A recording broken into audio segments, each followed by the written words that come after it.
বাড়িতে তোকে সাপোর্ট করা লাগবে, ফোন দিয়ে বলতে হবে কলেজ থেকে এক জায়গাতে যেতে হবে, ফোন দিয়ে বলা লাগবে প্রাইভেটে আজকে পিকনিক হবে, এই তো বন্ধু বন্ধু হেল্প করে, অথচ যাবে গার্লফ্রেন্ডকে নিয়ে।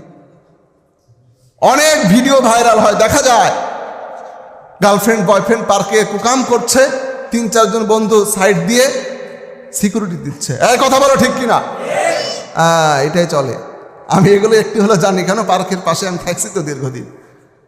এজন্য আমার বন্ধু যদি আল্লাহ বলা হয়, আমার সাথী যদি আল্লাহ বলা হয়, তো আমি খারাপ কাজের দিকে যেতে চাইলেও ওই বন্ধুর উসিলায় কাজটা থেকে বেঁচে থাকতে পারবো, ঠিক কিনা বলেন?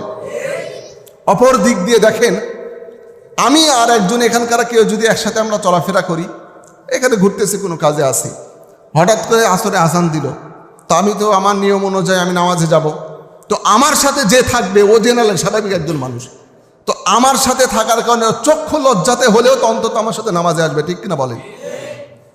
তো এভাবে 1 দিন 2 দিন 3 দিন আমি ভালো বন্ধু গ্রহণ করার কারণে আমার ওই বন্ধু মানুষের সামনে গালিগালাজ করছে না, আমার ওই বন্ধু মানুষের সামনে কুকথা বলছে না, চুরি করছে না, ডাকাতি করছে না, আমার ওই বন্ধু একসাথে থাকার কারণে রাস্তাতে মেয়ে যাচ্ছে কুনজর দিচ্ছে না, আমার ওই বন্ধু নামাজের সময় হলেই নামাজে চলে যাচ্ছে, তো আমি একসাথে ওই ভালো মানুষটার সাথে থাকার কারণে চক্ষু লজ্জাতে হলো 1 দিন 2 দিন 3 দিন করতে করতে তার সাথে থাকবো, তার সাথে থাকার কারণে খারাপ কাজগুলো থেকে বেঁচে থাকা লাগবে, লজ্জা লাগতেছে, আজান দিয়েছে নামাজে যেতে হচ্ছে, এইভাবে করতে করতে এক সময় দেখা যাবে ওই খারাপ বন্ধুটা ভালো বন্ধুর সাথে চলাফেরার জন্য ভালো হয়ে গেছে, ঠিক কিনা বলেন?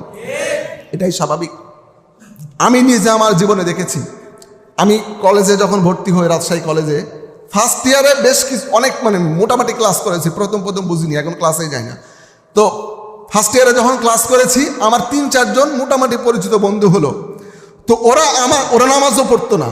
আমি কলেজে যখন থাকতাম ওই সময় ইমামতিও করতাম, নামাজও পড়াতাম, তো জোহরের সময় মাঝে মধ্যে ক্লাসের কারণে আসতে পারতাম না মসজিদে, কলেজের মসজিদে নামাজ পড়া লাগতো। তো আমি যাদেরকে আমার সাথে নিয়ে চলার চেষ্টা করেছি 2-4 জন বন্ধু, ওরা এখন নামাজি হয়েছে, আলহামদুলিল্লাহ পড়ে। ওই যে আমার সাথে থেকে নামাজ পড়তে গিয়েছে বারবার, আমি বারবার বলেছি, ইভেন ওই বন্ধুগুলো 3-4 জন আছে যারা দাড়িও রেখেছিল, ওই সময় দাড়ি ক্লিন সেভ করতো, আমার বলাতে আল্লাহ পাক হেদায়েতের মালিক, আমি বারবার বলেছি আমার সাথে তারা চলাফেরা করে, মাঝে মধ্যে আমার মাদার সাথে দাওয়াত করে ডেকে নেই, একসাথে গল্প করি, খাবার খাই। এই যে পরিবেশের কারণে ওই 4-5টা বন্ধু এখন পর্যন্ত সুন্দর দাড়ি রেখেছে, সুবহানাল্লাহ পড়েন।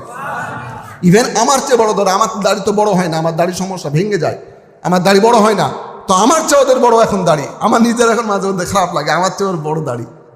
তো এই যে এটা হয়েছে কেন, বুঝার বিষয় যুবক ভাইয়েরা, তারা আমার সাথে অল্প সময়ে, শুধু ফার্স্ট ইয়ারে, আমি সেকেন্ড ইয়ারে ক্লাস করিনি, থার্ড ইয়ারে ক্লাস করিনি, 1-2 না 4th